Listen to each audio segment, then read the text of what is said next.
¿Por qué es diferente la emigración de la gentrificación? La emigración se da cuando a falta de oportunidades, de trabajos bien remunerados, de un lugar seguro para vivir, de las posibilidades casi nulas de adquirir un patrimonio y de condiciones de vida dignas, una persona sale de su país para intentar encontrar un lugar que sí le ofrezca todo eso que no encontró en su lugar de origen y de paso sacrifica su vida personal, muchas veces su pareja, o por supuesto su familia. Y puede que los ticos nos sintamos privilegiados porque en el exterior se habla siempre de nuestro país, pero la realidad es que Costa Rica no está exento de este fenómeno, ya que hoy por hoy se calcula que alrededor de 133.000 ticos viven en el exterior. Y es que solo basta con ver el salario mínimo en Costa Rica en comparación con el costo de vida, que además parece incrementar cada año, y ya es fácil imaginarse el por qué los ticos también se van al extranjero. Es seguro decir que la Costa Rica turística no refleja la realidad de la población, y aunque es cruel porque es nuestra tierra, gran parte de los ticos no llega a conocer su propio país porque simplemente en temas económicos es inaccesible.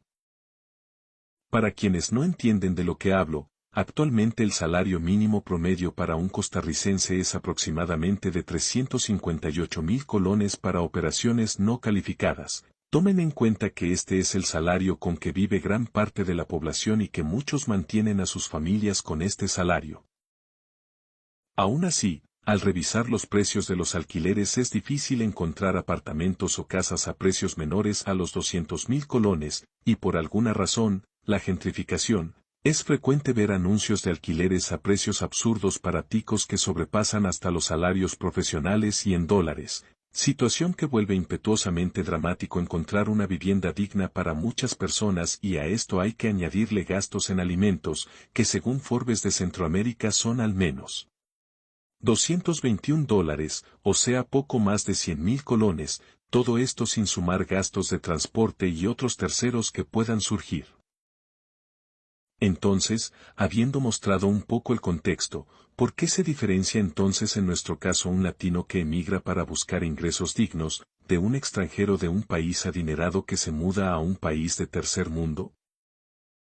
El latino deja su país por necesidad y en la mayoría de los casos sin querer hacerlo, con miedo al rechazo y la xenofobia, pero aferrado a que podrá encontrar un mejor porvenir, y algo muy importante, se convierte en parte esencial de la economía de ese país ya que los inmigrantes que llegan a trabajar contribuyen al Producto Interno Bruto.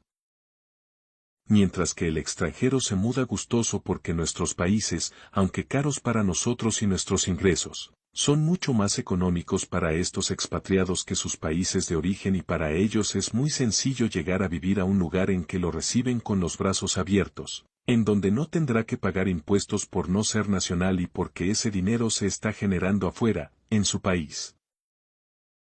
Esto no sería tema de conversación si no fuera porque es lo que todos conocemos como gentrificación, que contrario a la inmigración, no aporta económicamente al país a donde se muda, sino que al contrario, afecta a las personas que allí viven y causa un desnivel socioeconómico que además es visible y que provoca un encarecimiento en la comida, los servicios básicos, la vivienda y servicios públicos pues todos los precios pasan a ser precios para expats.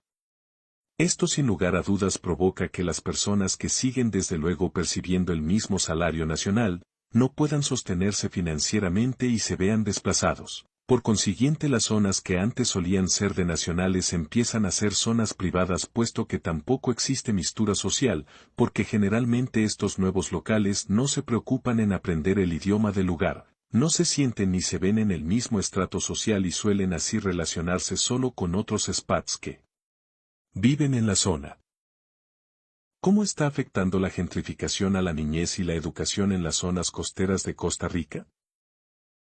Una parte importante de la población que está viendo sus derechos vulnerados y atropellados es la niñez del país ya que uno de los servicios que se ve fuertemente impactado es el alquiler de vivienda, que es un servicio necesario para los educadores, que suelen mudarse para poder trabajar en las zonas turísticas y que ahora al no poder pagarlos por el incremento exabrupto en el precio de la renta, tienen que elegir entre viajar desde largas distancias para poder impartir clases a los niños que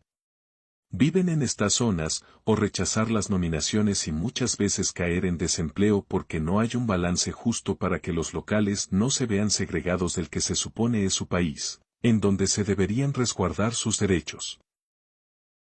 Esto se ha traducido en falta de personal educativo en escuelas y colegios del país, habiendo escuelas en donde no existe un orientador, o hay profesores que deben impartir más de una materia. Y claro que es muy fácil escuchar cómo se les llama vagos e inadaptados a los profesores que rechazan trabajar en zonas alejadas del GAM, pero lo que no nos muestran los noticieros y que la gente no está al tanto, es de los retos prácticamente imposibles de sobrellevar, siendo en este caso el solo hecho de encontrar un alojamiento. Aquí es donde tenemos que preguntarnos, ¿qué pasa con la democracia para el ciudadano común?